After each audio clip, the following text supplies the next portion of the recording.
Question-réponse rapidement. Rudy Boujman, qui ça nous gagne pour aujourd'hui là? Eh ben, on a d'abord Polyte Gérald qui dit bonjour, deux super-héros Métrofoot Moyo. Moi c'est Neg Grandance du Chiti.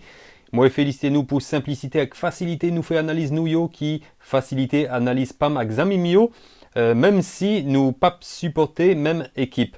Question pas maintenant. Juventus qui n'ayons quête pour gagner Ligue des Champions qui voulait redorer blason sous scène internationale là. Est-ce que nous pensez acheter Luis Suarez c'est une bonne acquisition pendant les sous pente descendante li? Est-ce que l'IPA pi bon un jeune joueur qui a plus fraîcheur physique avec efficacité Juventus t'es qu'à joindre pour accompagner Cristiano Ronaldo. Et on salue tout le monde dans la grandance. Yes, tout le monde grandance, merci. Et bon, acheter jeune joueur n'est pas facile, c'est le problème dans ça qu'on a. Et attaquant n'est pas facile, même avec bon défenseur central n'est pas facile.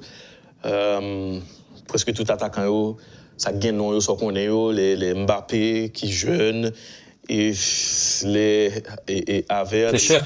Et Timo Werner, etc. Benzema, même si Benzema n'est plus très jeune. Donc, ce n'est pas des gens qui ont acheté comme ça. Je viens tous un projet. Et ça, puis, l'OPC fait c'est normal. Il faut qu'on toujours mélanger anciens ou encore gens qui ont un pedigree avec jeunes. Donc, c'est tout à fait normal. Il a besoin d'expérience devant l'écran. Même si pour moi-même, et Lyon Tijan too much parce que gain Ronaldo qui est déjà pas trop jeune et puis vient gain Suarez encore qui prend l'obligé de courir en pile parce que c'est et projet football ça que Pierre Avel Pierre le passé examen comme entraîneur un projet comme ça ton football côté que le prend contrôler tout compartiment terrain qui peut le baser sur offensif donc parce que Suarez n'a pas titulaire indiscutable mais là pour une bonne pioche quand même puisque c'est quand même un attaquant qui a une efficacité intéressante. Oui, et puis tout, il a tout gagné dans sa carrière. Alors c'est vrai qu'il est sur la pente descendante, mais ça n'a pas veut dire que le finit. Et de toute façon, tu ne peux pas confier l'attaque d'un club comme la Juventus à un jeune qui vient d'arriver. Il faut forcément des anciens pour l'encadrer, pour qu'il arrive à maturité. Donc ça ne serait pas un point faible, ce ne serait pas un point négatif que de faire venir Luis Suarez, à mon sens. Mais ce ne sera pas le Suarez qu'on a pu voir à Liverpool ou bien lors de ses premières saisons à Barcelone. On est d'accord avec ça, mais il a tellement l'habitude des grands matchs, il a tellement l'habitude de la pression que c'est forcément une force supplémentaire pour la Juve. Donc l'idée n'est pas si mauvaise. Ouais. On continue avec Kervé ou bien Servé Peterson. Bonsoir messieurs yo, non pas c'est Peterson Servé. Question pas maintenant. Est-ce que nous pensons Messi a fait une bonne saison année 2020-2021? Moi branché depuis Delma 2, merci pour gros travail ça n'a fait. Et on salue tout le monde à Delma. Et ben pour ma part, je pense que Messi était Messi. Il a un talent extraordinaire, il a cette capacité à se relever après les coups durs, même si souvent après des coups durs, il dit qu'il veut partir, comme il l'a fait avec la sélection argentine. Il revient, il fait le travail. Il a du talent. On voit dans les matchs de préparation, même si c'est seulement des matchs de préparation, qu'il est plutôt en bonne forme. Il a un coach qui aime le football, qui connaît le Barça. Donc je pense qu'il va faire une bonne saison. Bon, après, il ne nous pas contrôler, nous pas contre ça quoi le fait là, c'est le 8h là, nous pas contre ça quoi le fait à 8h05. Ça arrive Messi est blessé.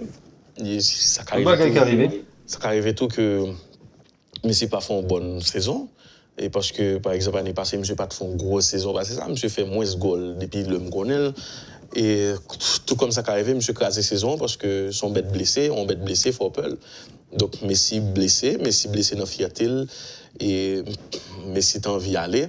Il veut montrer que il est toujours impliqué, il est capable de bailler le meilleur de lui-même.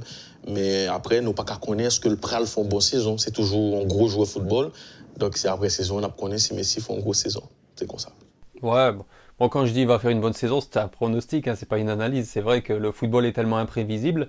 Mais en tout cas, c'est sûr que tous les fans du Barça pensent et espèrent surtout la même chose. On continue. Bonsoir et félicitations à toute équipe Métrofoot là. Est-ce que Guardiola Patap une meilleure option que Koeman comme entraîneur Barça?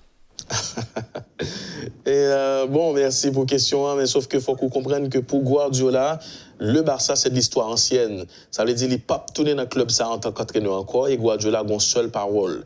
Donc, il n'a pas dit qu'il n'a pas tourné à Barcelone, mais il a tourné comme directeur sportif, comme toute bagaille, mais il n'a pas entraîné Barcelone encore. Ça, c'est parole Guardiola. Ça veut dire, par exemple, chaque fois où tu as des Barcelone, un problème entraîneur, puis on jamais occupé une rumeur qui dit que Guardiola pourrait entraîner Barcelone encore. Et si ça t'arrive, comme vous pas jamais dit jamais, que Guardiola t'a entraîné Barcelone encore, il pourrait entraîner sans yon moun sa yo par là. Ça veut dire faut que Messi finisse jouer, faut que Piqué par là encore parce que il était un problème avec moun sa yo là pour attitude qui était commencé à gagner, ni Busquets tout. Donc ouais, essayer de comprendre. Moi, franchement, je suis jamais fan des retours d'entraîneurs qui ont tout gagné. Parce que toujours considéré que les difficiles pour y faire pi bien. Et les retours en général se passent pas trop bien. Demander à Scolari comment ça s'est passé pour lui. Même si Scolari n'est pas Guardiola et Guardiola n'est pas Scolari. Mais quand même, je pense que c'est passé. Il vaut mieux garder une bonne opinion, un bon souvenir de Guardiola au Barça. Ouais. On continue. Bonsoir messieurs, moi c'est Milo Medna. M'apcoutez-nous depuis Chardonnier, Ville Raisin. Pour qui ça Deschamps, pas qu'à associer Benzema avec Kylian Mbappé, n'en place Giroud Pito.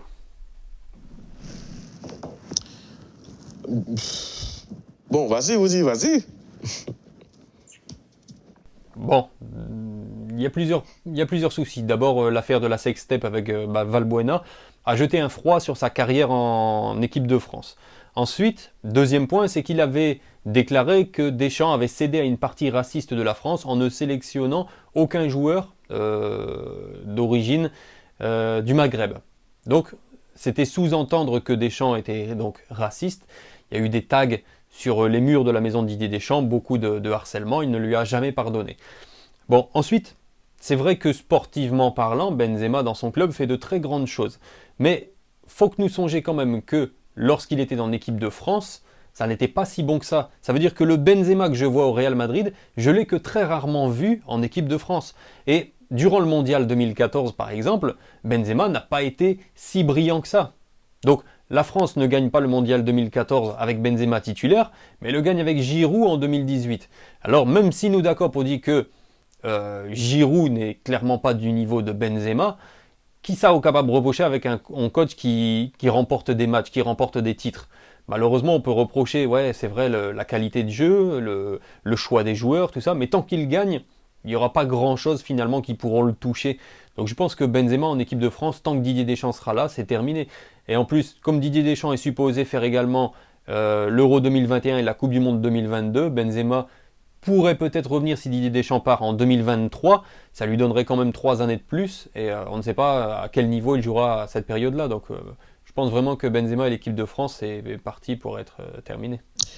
Bon, parler de Benzema, de Deschamps, c'est toujours un gaspillage parce que tout le il est en fait déjà. Benzema, c'est Deschamps avec tout le gré qui met ensemble, qui choisit que M. Pop tourne dans la sélection encore et malheureusement c'est comme ça.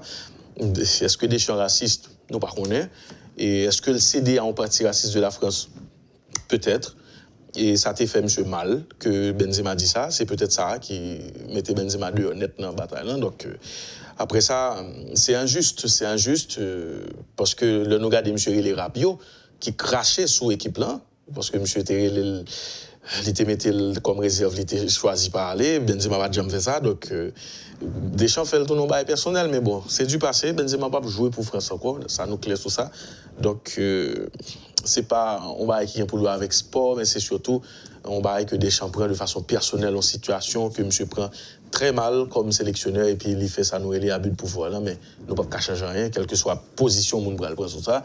D'ailleurs, tout journaliste en France yo ligué contre Deschamps, chaque fois qu'il y a une conférence de presse, monsieur était droite dans boîte il pas prélé Karim Benzema encore.